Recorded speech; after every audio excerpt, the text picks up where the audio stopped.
I'm Dr. Elaine Harper, but most just call me Elaine these days. After decades of saving lives, I now shuffle papers at a local hospital and consult the occasional greenhorn doctor. But today is not about any of that. Today I'm preparing to meet Sarah, my son Michael's fiancée. While my usual place is being renovated, I'm holed up in this small, unassuming rental. It's nothing fancy, but it's cozy enough for a temporary spot. I decided to whip up my famous apple pie. Nothing wins people over like a homemade pie, right? The doorbell rang just as I pulled the pie out of the oven. Wiping my hands on my apron, I headed over to open the door. There stood Michael, looking as handsome as ever, and beside him Sarah. She was as pretty as Michael had described, with a look about her that was both striking and somehow calculating. "Mom, this is Sarah," Michael introduced, his voice filled with pride. "Nice to meet you, Elaine," Sarah said, offering a hand that felt a bit too stiff.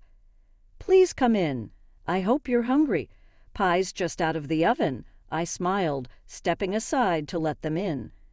Sarah stepped inside, her eyes quickly scanning the modest living room and kitchen combo. I caught that little furrow in her brow as she took it all in. The second-hand furniture, the outdated kitchen cabinets, and the plain walls desperately in need of a paint job. "It's cozy," she finally said, a polite smile not quite reaching her eyes. "So, Elaine, Michael tells me you work at the hospital. What do you do there?" "Oh, just some administrative work these days," I replied, brushing off the real weight of my career. "No need to throw my achievements around." Michael shot me a surprised look. "Mom, why don't you tell her about—" I cut him off with a quick wink and began slicing the pie. "Never mind that. Let's have some pie. You'll love it, Sarah. It's my special recipe." As we sat down, Sarah seemed more interested in probing than eating. "So how did you manage to send Michael to private schools and all? It must have been tough on just a hospital admin's salary." The question caught me off guard. It was too direct, too prying, and it irked me a bit. I steadied my voice. "Well, I had some help from my parents, a little nest egg they left me." I could tell she was sizing me up, trying to piece together how someone with a simple job had a son with such an upscale upbringing. Her questions felt more like an interrogation, each one delivered with a sharpness that was slightly disguised under a veneer of politeness. Michael, bless his heart, seemed oblivious to the tension. "Sarah's been great with all the tech support at her job. You should see her in action, Mom." "That's impressive," I said, turning to Sarah with genuine interest now. "Technology really is the future, isn't it?" "It is, and it's so rewarding to be on the cutting edge, to be involved in something that really makes a difference," Sarah replied, her tone a mix of pride and something else I couldn't quite place. We continued to chat over pie, the conversation meandering from Michael's job to their wedding plans. I did my best to make Sarah feel welcome, despite the rocky start. As they left later that evening, Michael hugged me tight, but Sarah's goodbye was cool, her smile a practiced curve that didn't quite warm her eyes. As I washed the dishes, I made a mental note to keep a closer eye on things. Michael was my world, and I'd be damned if I let anyone mess with his happiness. After that first awkward meeting in my modest rental, I had hoped things with Sarah would smooth over. But as the wedding planning picked up speed, so did the tension between us. Sarah had a way of sidestepping my attempts at involvement with a sort of polite iciness that left me feeling outside of my own son's future. One afternoon, Michael and Sarah dropped by to discuss some of their wedding arrangements. I had made some coffee and set out a few snacks, trying to make the atmosphere as welcoming as possible. "Mom, we were thinking of picking a venue by the lake. What do you think?" Michael asked, spreading some venue photos across the coffee table. Before I could answer, Sarah chimed in, "Oh, Elaine, it's a bit out of the city. I'm not sure if some of our guests would appreciate the distance. We're thinking more of a downtown spot, right, Mike?" Her tone was casual, but her words cut me off before I could even weigh in. I tried to keep my voice even. "The lake sounds lovely, Michael. It would make for beautiful photos, and a bit of a drive never hurt anyone. Sarah laughed, a high tinkling sound that grated on my nerves. Oh, but traffic can be such a headache, and we wouldn't want our guests spending half the day on the road. I bit my tongue on a sharper reply instead, forcing a smile. Well, downtown is nice too. Plenty of great places there. Michael looked between us, picking up on the tension, but not commenting on it. He always hated conflict, especially between the people he loved. Right, well, Sarah's been looking into some great downtown venues, haven't you, babe? He said, giving Sarah a supportive smile. Absolutely, she replied, flipping her hair over her shoulder. And Elaine, we were also thinking of a modern theme for the wedding. Very sleek, very elegant. I assume you'd prefer something more traditional. Her glance flicked over my dated coffee mugs and worn tablecloth, her words dripping with unsaid judgment. I clenched my jaw, feeling the sting. I like modern things just fine, I said. The important thing is that you two are happy with it. That's sweet of you, Sarah said, her smile tight. We're just aiming for something a bit more current. It's all about the image, after all. As they continued to discuss details, I found myself nodding along, but my mind was elsewhere. Sarah's every word seemed designed to edge me out, to underline how little she valued my input or presence. After they left, the silence in my apartment felt heavy. I was used to being alone, but this felt different. This was isolation within my own family, a door being softly but firmly closed in my face. I poured myself a glass of wine and sat at the window, watching the street lights flicker on. My heart was heavy with my mother's worry. I had always been the one Michael turned to, the one who helped him navigate life's choppy waters. Now it seemed Sarah was steering the ship, and she was taking him in a direction I wasn't sure I was welcome. Just have to watch and wait, I muttered to myself, taking a sip. But I'm not out of this game yet, not by a long shot. It was Michael's birthday, and despite the cold chill in our relationship, I wasn't going to miss my only son's celebration. Sarah had taken the reins organizing everything, and somehow my invitation got lost in the shuffle. But a mother's place is at her son's side, especially on his birthday, so I went anyway. I arrived at Michael's house with a small, carefully wrapped gift in my hands. The place was bustling, laughter and music spilling out the door as I approached. Taking a deep breath, I rang the doorbell, my heart pounding in my chest. It was one thing to crash a party, another to crash your son's party uninvited. Sarah opened the door, her smile fading a bit when she saw me. Elaine, what a surprise. We weren't expecting you. Her words stung, but I kept my composure. Wouldn't miss my son's birthday. Where's Michael? He's around somewhere, she said, stepping aside reluctantly to let me in. Well, come in, I guess. The house was decked out in blues and grays, a posh modern look that screamed Sarah's touch. I moved through groups of people, none of whom I recognized. They were all Sarah's friends, young and trendy, the air filled with their laughter and the clinking of glasses. Finally, I found Michael chatting with a group of people who looked to be colleagues from his work. Michael, I called out, my voice catching a bit. He turned, his face lighting up when he saw me. Mom, you made it. He excused himself and came over, giving me a big hug. I wouldn't miss it for the world, I said, handing him his gift. Happy birthday, honey. Thanks, Mom. I'm so glad you're here. He looked genuinely happy, but there was a hint of confusion in his eyes, as if he was trying to figure out why I'd say such a thing. Sarah appeared beside us, her smile tight. Michael, your friends were asking about you, she said, then turned to me. Can I get you a drink, Elaine? No thanks, I'm fine, I replied, feeling out of place with her polite but cold demeanor. As the evening wore on, I tried to mingle, but Sarah's friends were a tight-knit group, and I felt like an outsider. Every conversation felt strained, with Sarah often interjecting to steer Michael away or dominate the discussions with tales of her work accomplishments and plans for their future. At one point, I overheard her talking to a friend, her voice just loud enough for me to catch. Yet, it's a bit awkward that she showed up. I didn't think she'd come, given the vibe. The words were like a slap. I wasn't just uninvited, I was unwanted. My presence was. Making her uncomfortable or worse, embarrassing her in front of her circle.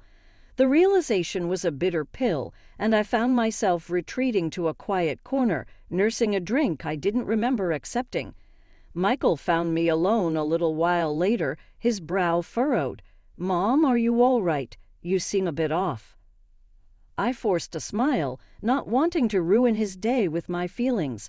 "Just a bit tired, that's all. It's been a long day." "Do you want to stay longer, or would you like me to drive you home?" His concern was genuine, but the last thing I wanted was to drag him away from his friends. "No, you stay. Enjoy your party. I'll catch a cab," I said, standing up. "I just wanted to see you and wish you happy birthday in person." He hugged me, looking worried. "Thanks for coming, Mom. I love you." "I love you too, baby, always." With that, I slipped out, the sound of laughter echoing behind me as the door closed. The night air was cold, but it was a relief compared to the warmth of a party where I was clearly an outsider. It was a crisp morning, just one day before Michael's wedding. I was in my kitchen, the hum of the refrigerator, the only sound breaking the silence, when I heard a knock at the door. Expecting it might be a delivery, I wiped my hands on my apron and headed to answer. To my surprise, it was Sarah, standing there alone, her face set in a serious expression that didn't bode well. "Sarah, what brings you here this early?" I asked, managing a polite tone. She stepped inside without waiting for an invitation, her eyes scanning the modesty of my rented apartment with thinly veiled disdain. "Elaine, I'll get straight to the point. I'm here to make things easier for everyone. I have a proposal for you." "Oh," I replied, curiosity piqued despite the chill settling in my veins. She pulled an envelope from her sleek, oversized purse and held it out to me. "I'm offering you $1,000 to not attend the wedding tomorrow. We think it's for the best." I stared at her, dumbfounded, not from the shock of her audacity, but that she dared think this would be acceptable. "And why would you think I'd accept such an offer?" Sarah's lips twisted in a frown as she responded. "Let's be real, Elaine. Your presence might not mesh well with the kind of event we're planning, with all the important guests coming." My hands clenched at my sides, but I knew I needed to handle this cleverly. "I'm sorry, I think I didn't hear you correctly," I lied, tapping my ear like I often did when I pretended not to hear something inconvenient. "You want to pay me to not attend my own son's wedding because—" With a sigh of annoyance, Sarah repeated louder, "Because, Elaine, you don't exactly fit the scene. Your dress and, well, everything about you, it's just not up to par. We have very influential people attending, and we can't have you there looking like you do." She paused, perhaps expecting some kind of hurt or resignation from me, but I stood firm, my resolve hardening. "Keep going, Sarah. I'm listening. And with this money," she continued, waving the envelope, "you can maybe fix up this place or get something nice to wear some other time. You should be thankful I'm offering this." I nearly laughed at her nerve. She thought this apartment was mine and that I needed her charity to spruce it up. But I kept my expression neutral, nodded, and took the envelope. "All right, Sarah, if that's what you really want." Her relief was palpable as she gave a tight smile. "Good, I'm glad you're being reasonable about this." After she left, I closed the door gently behind her, my hands trembling with a cocktail of anger and adrenaline. I took out my phone and stopped the recording. Her words, clear and unmistakable cruel, had been captured in full. I picked up my phone and dialed Michael, my voice urgent yet clear. "Michael, can you come over right now? It's important. We need to talk about something serious." "Sure, Mom, I'll be there as soon as I can. Is everything okay?" His voice was filled with concern, and I could tell he sensed the gravity in my tone. "Just come. We'll talk when you get here." When Michael arrived, he looked worried. He barely sat down before I said, "Listen to this," and played the recording of Sarah's proposition. The color drained from his face as he listened, his expression morphing into one of shock and hurt. "Mom, I am so sorry you had to hear that. I can't believe she'd say those things," he stammered once the recording ended. "The wedding is tomorrow, Michael. What do you want to do?" I asked, my voice soft but firm, needing him to make the next move. He ran his hands through his hair, a sign of his frustration and confusion. "I want to confront her, tell her it's over, and cancel the wedding. I can't marry someone capable of this." I held up a hand, stopping him. "If you do that now, everyone will see you as the bad guy, and she'll play the victim. We can't let her narrative control the story." Michael paused, taking in my words. "So what do we do?" "We need to show everyone her true colors. Let them see the Sarah I heard on this recording." My voice was calm, but carried the weight of my resolve. He nodded slowly, understanding the plan. "Okay, Mom, I won't say anything to her yet." After Michael left, I made several phone calls to old friends and former patients, people who knew me well and had been part of my life thanks to the surgeries I performed over the years. We talked about old times, and I hinted at needing their support, though I didn't dive into specifics over the phone. Sitting back on the couch, I felt a mix of anxiety and determination. Tomorrow would be a significant day one way or another. I was ready to defend my family's honor and show everyone the kind of person Sarah really was. It wasn't just about stopping a wedding, it was about protecting my son from a life of manipulation and deceit. The wedding day arrived with a mix of nerves and a heavy sense of duty. Today would be a turning point one way or another. As guests settled into the beautifully decorated hall, whispering excitedly about the day's events, I prepared myself for what was arguably the hardest thing I'd ever had to do. The plan was simple but devastating. Just before Sarah and her father were to make their grand entrance, a video showcasing the couple's journey together was scheduled to play. Instead, I had arranged with the AV technician to play the audio recording of Sarah's cruel proposition. My heart pounded as the moment drew near, knowing all too well the impact of what was about to be heard. As guests chatted and looked forward to the start, I signaled to the technician. The lights dimmed, and instead of the soft opening music of the couple's video, Sarah's voice filled the room, clear and sharp. "I'm offering you $1,000 to not attend the wedding tomorrow. We think it's for the best." You could hear the collective gasp, the murmur of confusion and shock as the guests processed the words. They looked around at each other, disbelief etched on their faces. Just then, the doors opened for what was meant to be Sarah's grand entrance with her father. The timing couldn't have been more poignant. The room fell into an uneasy silence as they walked in, her father unaware of the undercurrents, smiling and waving while Sarah's smile faltered under the weight of dozens of eyes, filled with sudden weariness and judgment. Without missing a beat, as they reached the front, I switched to the second part of my plan. The screen now showed a video montage of testimonials from prominent city figures, colleagues, and patients, all speaking to my years as a dedicated surgeon, the lives I'd saved, and my contributions to the community. The contrast was stark.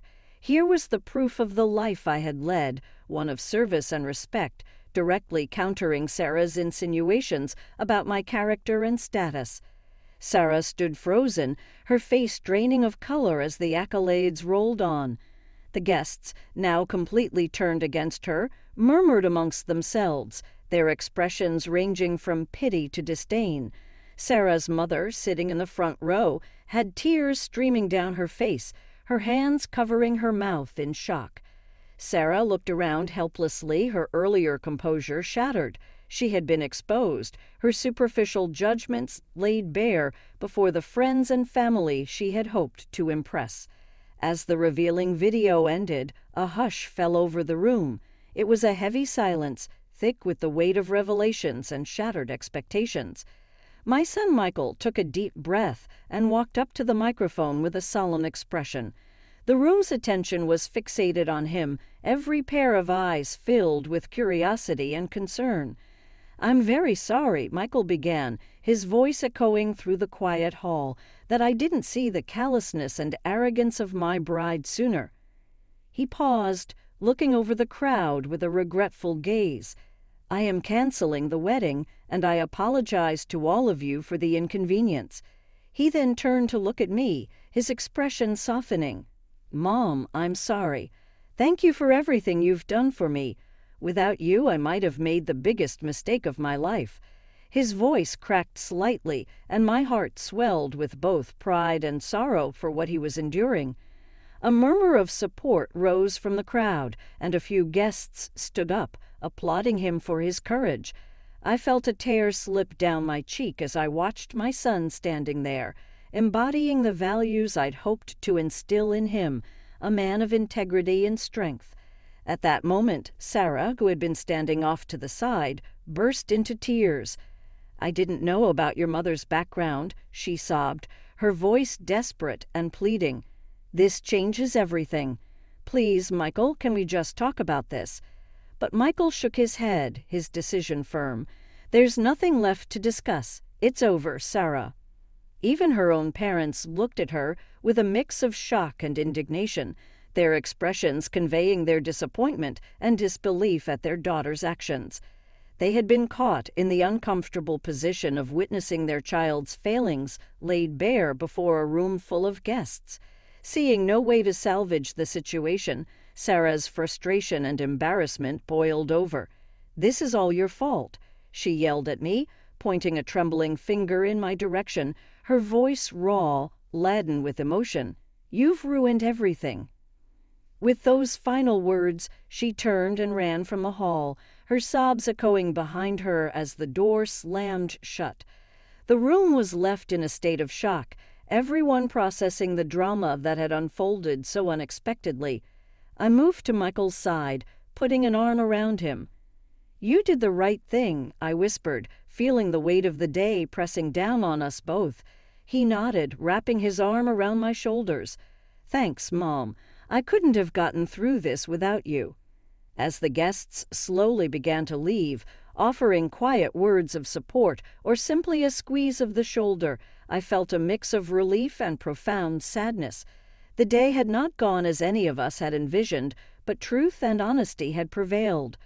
Michael was hurt, but he was free from a future that could have been much more painful. After the storm had settled, I wrapped up the renovation of my house. It's beautiful now, a place filled with peace and light, much like the new chapter of my life. 2 years had flown by since that fateful day.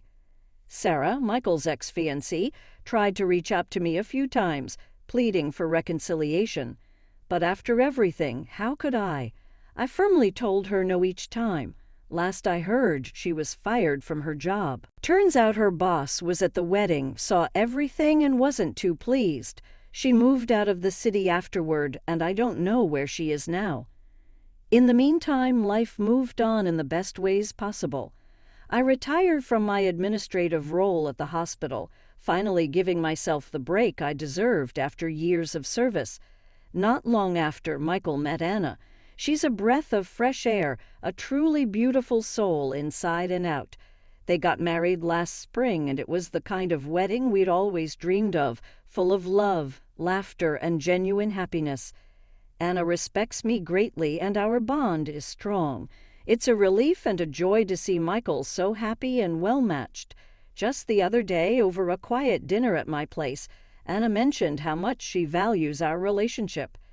"Elaine, I really admire how you handle everything with such grace. I'm so grateful for how welcoming you've been," she said, her sincerity touching my heart. "I'm just thrilled to have you in the family, dear. You make my son happy, and that's all I could ever ask for," I replied, my voice thick with emotion. Their kindness and love filled the house that had once echoed with too many silences. Now it was a home in the truest sense, brimming with the promise of future gatherings and family milestones. Feeling lighter and more adventurous than I had in years, I recently made a decision that surprised even myself. I booked a trip around the world. I've always put it off, but now, with everything falling into place, it felt like the perfect time. When I told Michael and Anna, they were thrilled. "Mom, that's amazing. You've always talked about seeing the world," Michael said, his eyes lighting up. "Yeah, and you've more than earned it," Anna added, giving me a hug.